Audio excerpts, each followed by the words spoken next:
আগারগাঁও নির্বাচন কমিশনের অফিসের সামনে 2 গেট বন্ধ করে দিয়ে এবং রাস্তা বন্ধ করে দিয়ে আন্দোলন চালাচ্ছেন শিক্ষার্থীরা।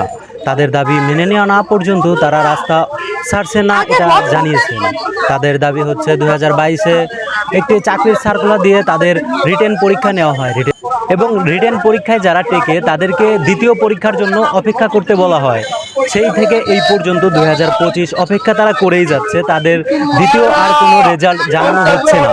তাদের দাবি হচ্ছে অবৈধভাবে নির্বাচন কমিশনে হাজারো লোক চাকরি করে যাচ্ছে, কিন্তু মেধাবী শিক্ষার্থীরা আজ রাস্তাঘাটে পড়ে আছে। আমাদের একটাই দাবি, আমাদের একটা পরীক্ষা নিতে ধন্যবাদ। ধারণার মূল কারণ হচ্ছে 2019 সালে ঢাকা এন্ট্রি অপারেটর নির্বাচন কমিশনের একটা সার্কুলার হয় 364 জন। সার্কুলারটা 2023 সালে গিয়ে একটা পরীক্ষা হয়। এর আগে কোনো পরীক্ষা না, 2023 সালে প্রিলিমিনারি পরীক্ষা হয়। প্রিলিমিনারি পরীক্ষা আমরা 19,000 সামথিং রিটেনের জন্য ঠিকই একটা পাস করি। তো রিটেনের পরীক্ষার জন্য আবার একটা ডেট সার্কুলার হয়, এটা হচ্ছে জুনের মাঝামাঝি। পরীক্ষার ডেট দেওয়ার পরেও তো তারা পরীক্ষাটা নেয় না, পরীক্ষাটা আবার বাতিল করে দেয়। বাতিল করার পরে আমরা নির্বাচন কমিশনে আসি দাবি দেওয়া নিয়ে। দাবি দেওয়ার পরে 2024 জানুয়ারির শেষের দিকে আবার একটা পরীক্ষা ডেট দেয় রিটেনের। পরীক্ষার ঠিক 2 দিন আগে ওই পরীক্ষাটা বাতিল করে দেয়।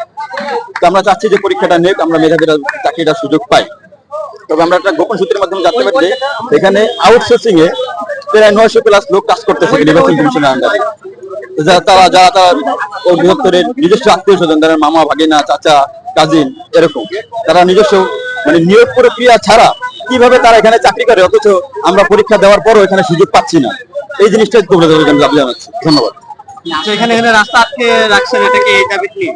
রাস্তাটা আটকে আমরা এর আগে 2 বার এখানে আন্দোলন করেছি, আমরা রাস্তা আটকে নিই। রাস্তা আটকানোর মূল কারণ আজকে এটাই, এর আগে আমরা যখন 2 বার আসি অনশন করি, সকাল থেকে অফিসার থেকে শুরু করে সন্ধ্যা 7টা-8টা পর্যন্ত বসে থাকি, কিন্তু নির্বাচন কমিশন ওখানে যারা আছেন সিনিয়র লেভেলের, তারা আমাদেরকে মূল্যায়ন না করে তারা তাদের মধ্যে অফিস করে, সন্ধ্যা হলে তারা তাদের মধ্যে চলে যায়। এমনকি তারা বলে যে তারা কতক্ষণ রোদে থাকুক, আমাদের সমস্যা নাই। এই জন্য আমরা রাস্তা আটকে রাখছি, যাতে তারা ডাকে, আমাদের সাথে কথা বলে, আমাদের দাবি দাওয়াগুলো মেনে নেয়।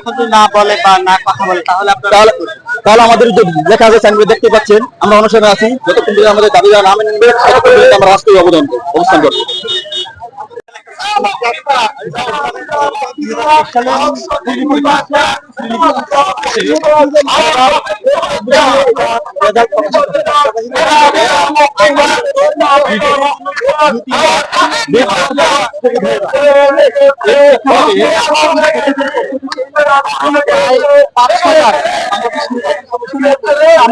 মানববন্ধন এবং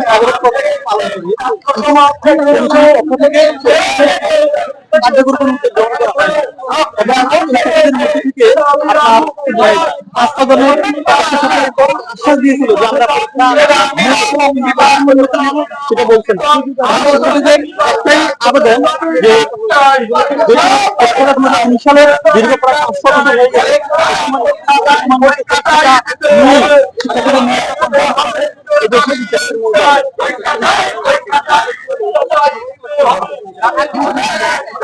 হচ্ছে আউটসোর্সিং যারা এখানে চুক্তিভিত্তিক নিয়োগ পেয়েছে, তারা এটা পরীক্ষাটা না হওয়ার জন্য কমিশনকে চাপ দিচ্ছে এবং পরীক্ষাটা না হয়ে তাদের মধ্যে থেকে স্থায়ী করার জন্য।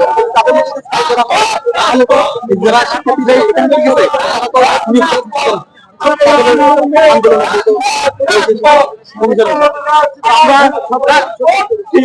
শিক্ষার্থীদের একটাই দাবি এবং নিয়োগ কনফার্ম করা।